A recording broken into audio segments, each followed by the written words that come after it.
جن کو اللہ تبارک و تعالیٰ نے حفظ قرآن کی سعادت سے نوازا، ان کے والدین کو، ان کے استاد کو اور ان تمام حضرات کو جو کسی حیثیت سے بھی اس مبارک کام میں معاون ہوئے، شریک ہوئے، اس مدرسے کو، مدرسے کے ذمہ داروں کو، اس لیے کہ یاد کرنا قرآن مجید کا ایک بہت بڑا کام ہے۔ اللہ کا کلام جس میں اللہ تبارک و تعالیٰ کا نور ہے اور ایک روشنی ہے، ایک ایسی طاقت ہے، ایسا کرنٹ ہے کہ اگر براہ راست آدمی اس کو چھو لیتا تو شاید اس کے برداشت سے باہر ہوتا۔ جیسے تاروں میں کرنٹ ہوتا ہے، اگر اس پر پلاسٹک کا خول نہ ہو، آگ لگ جائے تو آدمی دنیا سے رخصت ہو جائے، جل جائے، خون خشک ہو جائے۔ کیا حیثیت ہے اس کرنٹ کی؟ قرآن مجید میں جو طاقت ہے وہ تو اللہ تبارک و تعالیٰ کی رکھی ہوئی طاقت بہت بڑی طاقت ہے، لیکن اللہ کا اتنا بڑا کرم ہے کہ اس طاقت کو اللہ نے ہمارے لیے آسان فرما دیا، اپنے نبی صلی اللہ علیہ وسلم کے ذریعے سے ہمارے لیے آسان فرما دیا۔ ہم اس کو پڑھتے ہیں، ہم اس کو دیکھتے ہیں، ہم اس کو چھوتے ہیں۔ یہ اللہ تبارک و تعالیٰ کی نعمت ہے، اللہ کا کلام ہے۔ ہم اپنی آنکھوں سے دیکھیں، ہم اپنی زبان سے پڑھیں، یہ اللہ کا فضل ہے کہ اللہ نے اس کو ہمارے لیے آسان فرما دیا، اور اس لیے آسان فرما دیا تاکہ ہم اس سے فائدہ اٹھائیں، تاکہ ہم اس کی روشنی میں اپنی زندگی گزاریں، تاکہ اس کے مطابق ہم اپنے ماحول کو درست کریں، اپنی خامیوں کو دور کریں۔ یہ قرآن کا پیغام ہے۔ میں نے جو قرآن مجید کی چھوٹی سی آیت پڑھی، اس میں اللہ تبارک و تعالیٰ یہ بات فرماتا ہے کہ ان ھذا القرآن یہدی للتی ہی اقوم، یہ قرآن ہے جو اس راستے کی رہنمائی کرتا ہے جو سب سے سیدھا راستہ، سب سے سیدھا راستہ ہے، جنت تک لے جانے والا، کامیابی تک پہنچانے والا۔ اللہ تبارک و تعالیٰ نے راستہ کھولا ہے، اپنے نبی صلی اللہ علیہ وسلم کے ذریعے سے کھولا ہے۔ آپ صلی اللہ علیہ وسلم قرآن مجید کی تفسیر، آپ کی سیرت قرآن مجید کی وضاحت ہے، تو اللہ نے ہم کو یہ نعمت دی۔ سب سے بڑی ذمہ داری تو یہ ہے پڑھنے والے کے لیے، یاد کرنے والے کے لیے، کہ اس کی حفاظت کریں، اس کو پڑھتے رہیں، یاد کرتے رہیں، یاد رکھیں، اور پھر اللہ کو توفیق دے تو قرآن مجید کا فہم پیدا کریں، عربی زبان سیکھیں، اور اللہ توفیق دے آگے بڑھیں۔ سب سے بڑھ کر یہ کہ اس پر عمل ہو، اپنی زندگی قرآنی زندگی بنانے کی کوشش کی جائے، اور پھر کہ قرآن مجید کا پیغام ہے جو سارے عالم میں پھیلایا جائے، یہ حق ہے قرآن مجید کا، اس پر ایمان لانا، اس کی تعظیم کرنا، اور پھر اس کو پڑھنا، اس کی تلاوت کرنا، پھر اس کو یاد کرنا، اور پھر اس کا فہم پیدا کرنا، پھر اس پر عمل کرنا، پھر اس کے پیغام کو دنیا میں پھیلانا۔ یہ حقوق قرآن ہے، جو کر سکے، جتنا اس کے بس میں ہے، اس کو آگے بڑھنا چاہیے۔ قرآن مجید کی تلاوت لازم ہے سب کے لیے، اس کا پڑھنا ضروری ہے۔ اگر اس کا کچھ حصہ یاد نہ ہوگا تو نمازیں صحیح نہیں ہوں گی۔ نمازوں میں ہمیں قرآن مجید پڑھنا ہوتا ہے، فرض نمازیں ہیں، اور پھر ایک جماعت ضرور ایسی ہونی چاہیے جو پورا قرآن مجید یاد کرے۔ تو یہ اللہ کی بڑی نعمت ہے، بڑی فضیلتیں ہیں حافظ کے لیے۔ بعض روایتوں میں یہاں تک کہا گیا کہ کل قیامت میں اللہ تعالیٰ اس کی سفارش قبول کریں گے، اور 10 لوگوں کی مغفرت فرما دیں گے اس کی سفارش سے۔ والدین قیامت میں اللہ تاج پہنائیں گے۔ کیسی کیسی فضیلتیں ہیں۔ تو میرے بھائیوں، یہ اللہ کا بہت بڑا انعام ہے، اس پر آدمی کتنا شکر کرے۔ اس کے ساتھ ساتھ ہمیں اپنی ذمہ داری کو سمجھنا ہے، جو قرآنی زندگی ہم اختیار کریں۔ آج ہمارے سماج میں، ہمارے محلوں میں، مسلمان علاقوں میں قرآنی زندگی نظر نہیں آتی۔ آج اس کی بڑی ضرورت ہے کہ قرآن مجید ہمیں سبق دیتا ہے، ہمارا عقیدہ بناتا ہے، ہمارا عمل بناتا ہے، ہمارا سماج بناتا ہے، ہماری زندگی کو نورانی بناتا ہے، ہمارے اندر بلند اخلاق پیدا کرتا ہے، ہمیں حقوق بتاتا ہے۔ لیکن کتنے لوگ ہیں جو ان چیزوں کی طرف متوجہ؟ میرے بھائیوں، اس وقت بڑی ضرورت اس کی ہے کہ ہم اپنی زندگی کو قرآنی زندگی بنائیں، اپنے عقیدے کو درست کریں، یقین کریں سب اللہ کے کرنے سے ہوتا ہے، کسی کے ہاتھ میں کچھ نہیں، وہ جو چاہے کرے، وہ فعال لما یرید، تنہا ہے، جو چاہتا ہے وہ گزرتا ہے۔ یقین اللہ کی ذات پر، اس کی قدرت پر، اس کے تصرف پر، اس کے علم پر، اور پھر اس کے ساتھ ساتھ اس کے نبی صلی اللہ علیہ وسلم بارے میں یقین ہو کہ آخری نبی ہے، اب کوئی نبی نہیں آئے گا، کوئی شریعت نہیں آئے گی۔ اسی شریعت پر عمل کرنے میں اللہ کی طرف سے نجات ملے. اور شریعت پر عمل کرنا کیا ہے؟ یہ پوری زندگی ہے جس پر ہمیں اس کو بتایا گیا، راستہ بتایا گیا کہ اس پر ہمیں چلنا ہے. ہمیں اس کو سمجھنے کی ضرورت ہے. ہماری نمازیں، ہمارے روزے، رمضان ماشاءاللہ قریب ہے، اور پھر جو حقوق ہیں، زکوٰۃ کی ادائیگی، حج فرض ہے تو حج، اور پھر جو دوسروں کے حقوق ہے، ماں باپ کا حق اور بیوی کا حق، شوہر کا حق، اولاد کا حق، پڑوسی کا حق، اپنوں کا حق، غیروں کا حق، جانوروں کا حق، سب کچھ بتایا گیا. اور قرآن مجید میں جانے کتنی باتیں کر دی گئیں اور ان کی تفصیلات سرکار عالم صلی اللہ علیہ وسلم نے بیان فرما دی. لیکن آج وہ ایمانی زندگی، قرآنی زندگی ہمیں اپنے یہاں محلوں میں نظر نہیں آتی، اپنے گھروں میں نظر نہیں آتی. اس قرآنی مجلس سے ہم کم از کم سبق لیں، ہم انشاءاللہ قرآنی زندگی اختیار کریں. اپنے سماج کو قرآنی سماج بنائیں گے، اپنے معاشرے کو بہتر کریں گے، ہم اپنے اندر بلند اخلاق پیدا کریں گے جس کی گواہی اللہ نے دی اپنے نبی صلی اللہ علیہ وسلم کے بارے میں. وَإِنَّكَ لَعَلَىٰ خُلُقٍ عَظِيمٍ. آپ صلی اللہ علیہ وسلم اخلاق کے اعلیٰ ترین معیار پر ہیں. وہ اخلاق کیا ہے ہمارے اندر پائے جاتے ہیں. اپنی زندگی کو دیکھیں، ہمارے اندر بدخلقی ہے، اور وہ جب دوسروں کے سامنے جاتی ہے تو اسلام کی جو ایک غلط تصویر ان کے سامنے آتی ہے وہ ہمارے لیے انتہائی خطرناک ہے. اس کا نتیجہ یہ ہے کہ آج اسلام بدنام ہو رہا ہے، صرف مسلمان نہیں بدنام ہو رہا ہے، اسلام بدنام ہو رہا ہے. اور آگے میں کہتا ہوں کہ اللہ کے نبی صلی اللہ علیہ وسلم کی ذات اقدس پر حرف آ رہا ہے. لوگ زبانیں بول رہے ہیں صرف اس لیے کہ ہماری زندگی جیسی ہونی چاہیے وہ زندگی نہیں. آج ہم اپنی شادیوں میں، اپنے معاملات میں، اپنی کاروباری زندگی میں، اپنے آفسوں میں، اپنے سفروں میں نمونہ نہیں پیش کرتے جس کی ضرورت تھی. ہم دوسروں کی خدمت کرتے، ہم لوگوں کے کام آتے، اپنے اخلاق سے ہم لوگوں کا دل موہ لیتے اور اس کے ذریعے سے ان کے اندر اسلام کا شوق پیدا ہوتا. لیکن آج تو ہم نے ایک دیوار کھڑی کر دی اسلام کے درمیان و غیروں کے درمیان بدعمالی. آج یہ قرآنی مجلس ہمیں سبق دیتی ہے کہ اپنی زندگی کو بھی ہم قرآنی بنائیں، اپنے اخلاق کو بہتر بنائیں، اور یہ طے کریں کہ قرآن ہم کو جو سیدھا راستہ دیتا ہے جس پر چل کر اللہ کے نبی صلی اللہ علیہ وسلم نے ایک عملی شکل ہمارے سامنے کھول دی ہے، ہمیں بھی اختیار کرنی ہے. ہمیں سیرت پر چلنا ہے، اللہ کے نبی صلی اللہ علیہ وسلم کی سنتوں کا اختیار کرنا ہے. اور یہ سنتیں اس طرح نمازوں کی ہے، روزوں کی ہے، طہارت کی ہے، عبادتوں کی ہے. اسی طرح یہ سنتیں معاملات کی ہیں، شادی بیاہ کی ہیں، آپس کے روابط کی ہیں، ایک دوسرے کے تعلقات کی سنتیں. آپ نے اپنی بیٹیوں کے ساتھ کیسا برتاؤ کیا، ازواج مطہرات کے ساتھ کیسا برتاؤ کیا، آپ نے دشمنوں کے ساتھ کیسا سلوک کیا، جو آپ کو قتل کرنے کے لیے، شہید کرنے کے لیے آیا، آپ صلی اللہ علیہ وسلم کیسے اس کو معاف کر دیا. اور آپ نے دعوت دی کلمہ پڑھ لو، اسے کہا میں نہیں پڑھ سکتا، تو آپ نے یہ نہیں کہا نہیں پڑھوں گا تو تمہارا سب قتل کر دوں، تمہارا سب خلق کر دوں، مار دیں گے. کچھ نہیں فرمایا. ٹھیک، کوئی بات نہیں، چلے جا. اور کہا فرمایا چلے جلدی چلے جا، کوئی دیکھے گا تو ہو سکتا ہے دل میں خیال آئے. تو یہ اخلاق جو آپ صلی اللہ علیہ وسلم کے ہیں یہ بھی سنت ہے. آپ نے مکہ مکرمہ جب فتح ہوا تو کیا کیا؟ سب کو معاف کر دیا.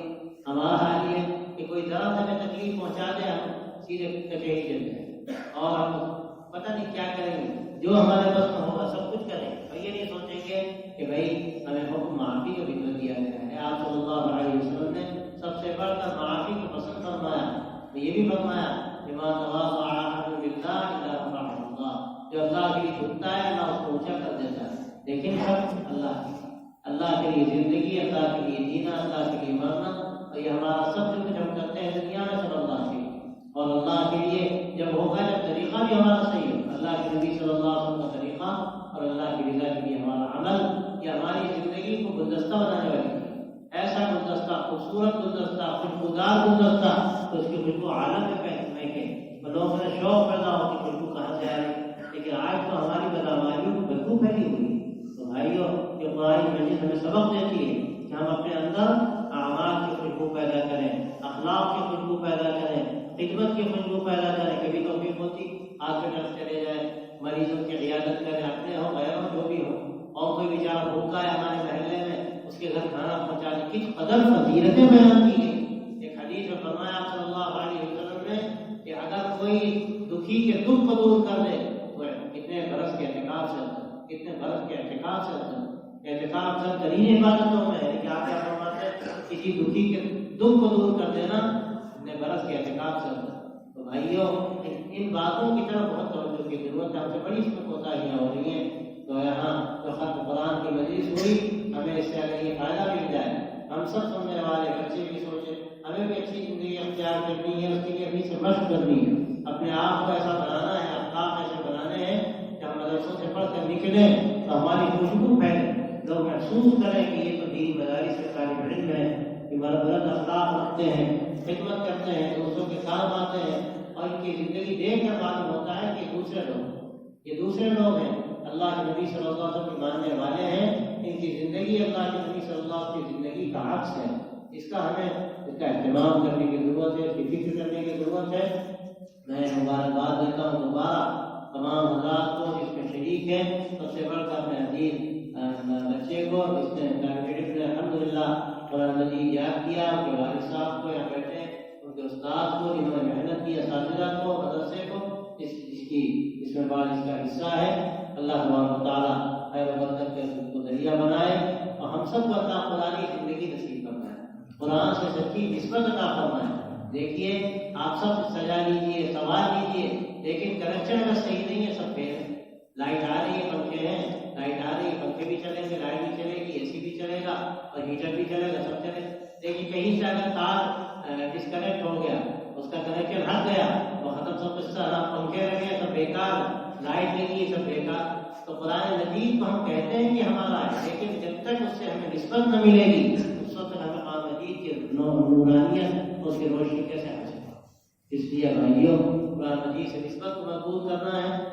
نسبت مضبوط جب ہوگی جب قرآنی زندگی ہم اختیار کریں، قرآنی راستہ اختیار کریں، جو ہمیں سبق ملتا ہے وہ ہمارے لیے ایک راستہ بن جائے، اس سے اپنی زندگی کو سنوارنے کی کوشش کریں۔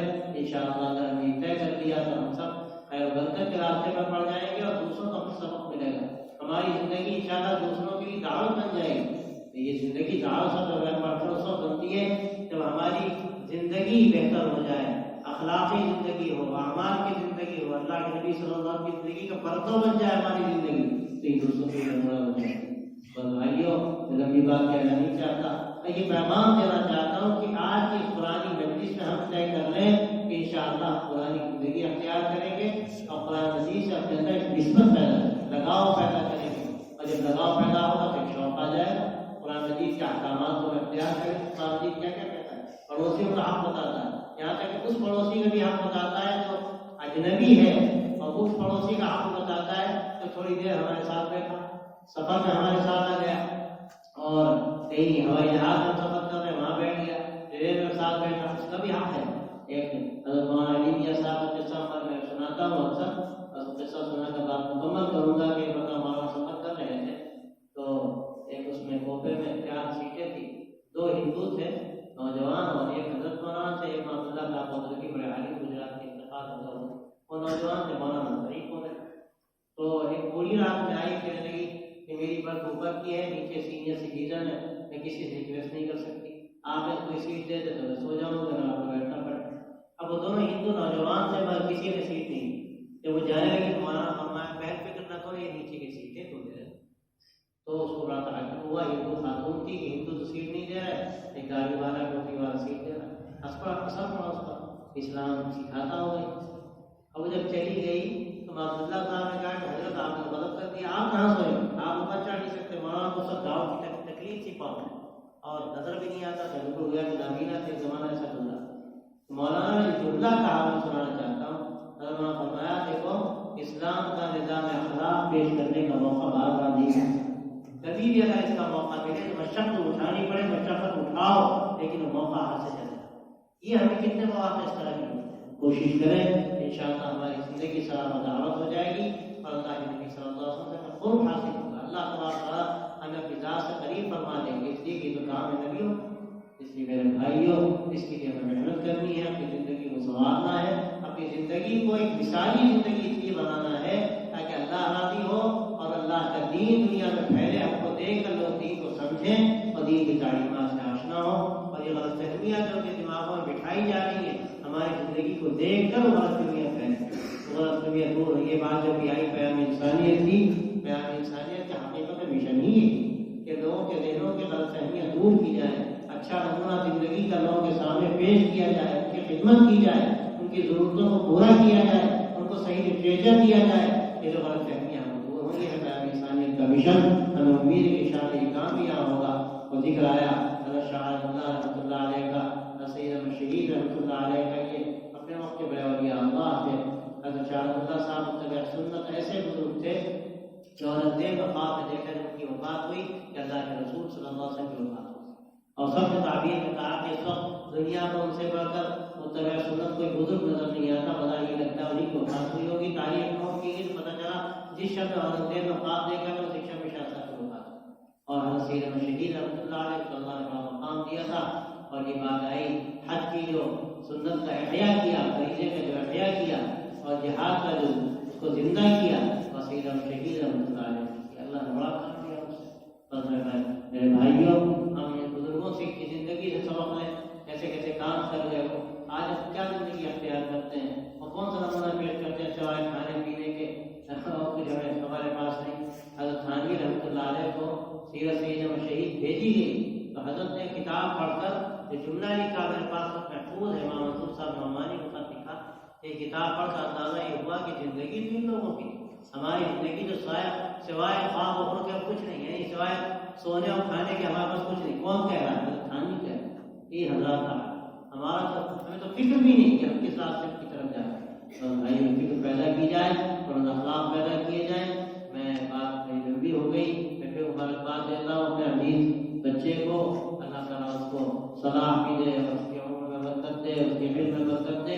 اللہ تعالیٰ اس سے دین پھیلائے, اس کے ذریعے سے اس کے ماں باپ کی آنکھیں ٹھنڈی ہوں, امت اسلامیہ کو اس سے فائدہ پہنچے. اور اللہ تعالیٰ اس مدرسے کی حفاظت فرمائے, اس کو برکت عطا فرمائے. وآخر دعوانا الحمدللہ. اللهم لك الحمد أنت كما صليت على نفسك. اللهم صل وسلم وبارك على سيدنا ونبينا ومولانا محمد وعلى آله وصحبه أجمعين. اللهم آنس وحشتي في قبري, اللهم آنس وحشتنا في قبورنا, اللهم ارحمنا بالقرآن العظيم واجعله لنا إماما ونورا وهدى ورحمة. اللهم ذكرنا منه ما نسينا وعلمنا منه ما جهلنا وارزقنا تلاوته آناء الليل وآناء النهار واجعله لنا حجة يا رب العالمين, واجعله لنا حجة يا رب العالمين. اللهم إن قلوبنا وجوارحنا ونواسينا بيدك, ماض فينا حكمك, عدل فينا قضاؤك. نسألك اللهم بكل اسم ولك سميت به نفسك أو أنزلته في كتابك أو علمته أحدا من خلقك أو استأثرت به في علم الغيب عندك أن تجعل القرآن العظيم ربيع قلوبنا وجلاء أحزاننا وذهاب همومنا وغمومنا, وأن تغفر لنا خطايانا, أن تكشف عنا البلايا يا حي يا قيوم يا ذا الجلال والإكرام. يا الله تقريب وبارك فرما. يا الله اپنے فضل سے قرآن حدیث سے سچی نسبت ہم سب کو نصیب فرما. ہمیں قرآنی زندگی نصیب فرما, ایمانی زندگی نصیب فرما. ہمارے اعمال کو یا اللہ نبوی اعمال بنا دے. ہمارے عقائد کی بھی اصلاح فرما, عبادات میں ترقی عطا فرما, معاملات کو شریعت کے مطابق بنا, تعلقات کو استوار فرما. یا اللہ ہمارے ظاہر و باطن کی اصلاح فرما, ہمارے ظاہر کو اتباع شریعت سے آراستہ فرما, باطن کو اپنی معرفت و محبت سے معمول و منور فرما. امراض ظاہری سے بھی شفا عطا فرما, امراض باطنی سے بھی شفا عطا فرما. پوری امت پر اپنا کرم فرما, حالات کو بہتر فرما, مسائل و مشکلات کو دور فرما. یا اللہ اپنے فضل سے اس مدرسے کی حفاظت فرما, ترقی عطا فرما, اس مسجد کو قیامت تک آباد کر.